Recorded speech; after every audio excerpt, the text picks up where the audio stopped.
গণঅভ্যুত্থানে ছাত্র জনতাকে নির্যাতনকারী পুলিশ কর্মকর্তাদের পক্ষ নেওয়ায় Khulna metropolitan police commissioner Zulfikar Ali হায়দারের অপসারণ দাবিতে ফের ২৪ ঘন্টার আলটিমেটাম চলছে।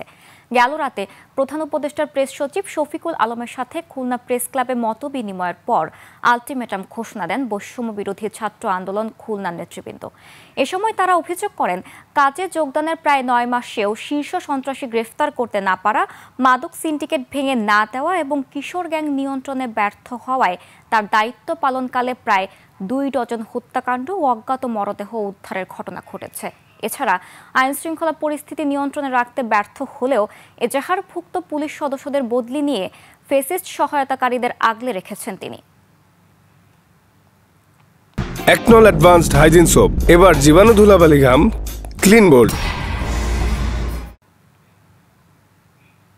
এ বিষয়ে আরো খবর জানতে আমাদের সাথে যুক্ত হচ্ছেন খুলনা প্রতিনিধি আশরাফুল ইসলাম নূর। জুলফিকার আলী হায়দারের অপসারণের দাবিতে ফের ২৪ ঘন্টার আলটিমেটাম চলছে। এই মুহূর্তে আপনার কাছে আর কি তথ্য আছে, আমাদের বিস্তারিত জানাবেন। গত রাতে মাননীয় প্রধান উপদেষ্টার প্রেস সচিবের সাথে মত বিনিময়ের পর বৈষম্য বিরোধী ছাত্র আন্দোলনের নেতাদের সাথে প্রেস সচিব প্রতিশ্রুতি দিয়েছিলেন আজ তিনি প্রধান উপদেষ্টা এবং স্বরাষ্ট্র উপদেষ্টার সাথে পরামর্শ করে কেএমপি কমিশনার জুলফিকার আলী হায়দার অপসারণের ব্যাপারে কি সিদ্ধান্ত উপদেষ্টা পরিষদ নেন সেটি খুলনার এই আন্দোলনকারী বিক্ষুব্ধ জনতার নেতৃত্বদানকারীদেরকে তিনি টেলিফোনে জানাবেন। আর সেই সিদ্ধান্ত যদি কেএমপি কমিশনার অপসারণ না করা হয় তাহলে আন্দোলন কিন্তু খুলনা মেট্রোপলিটন পুলিশ সদর দপ্তরের সামনেই সীমাবদ্ধ রাখবে না বলে হুঁশিয়ারি উচ্চারণ করেছেন বিক্ষুব্ধ আন্দোলনকারীরা।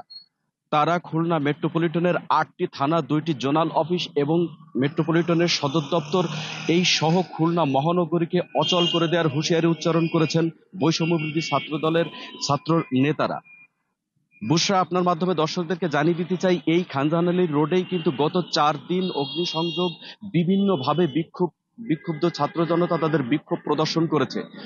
গণঅভ্যুত্থানে যে সমস্ত পুলিশ কর্মকর্তারা তাদের বিরোধিতা করেছিল, নির্যাতন গুলিবর্ষণের ঘটনা করেছিল, তাদের বিরুদ্ধে এজাহারের নাম উল্লেখ করে কয়েকটি মামলা হলেও কিন্তু তাদের বিরুদ্ধে প্রশাসনিক বা আইনগত কোনো ব্যবস্থা না নিয়ে বরং তাদেরকে প্রমোশন এবং বিভিন্ন জায়গায় বদলি করে দিয়ে তাদের পক্ষপাতিত্বের আচরণে দুষ্ট হয়েছেন কেএমপি কমিশনার জুলফিকার আলী হায়দার।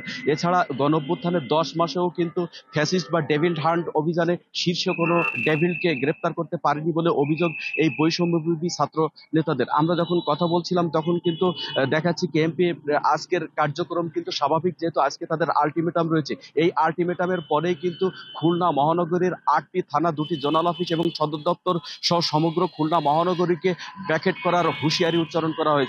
এই মুহূর্তে বৈষম্য বিরোধী ছাত্র আন্দোলনের নেতারা টেলিফোনের অপেক্ষায় আছেন মাননীয় প্রধান উপদেষ্টার প্রেস সচিব কি তথ্য দেন সেই অপেক্ষায়। এই ছিল খুলনা থেকে সর্বশেষ। বুশরা। নূর, আপনাকে ধন্যবাদ।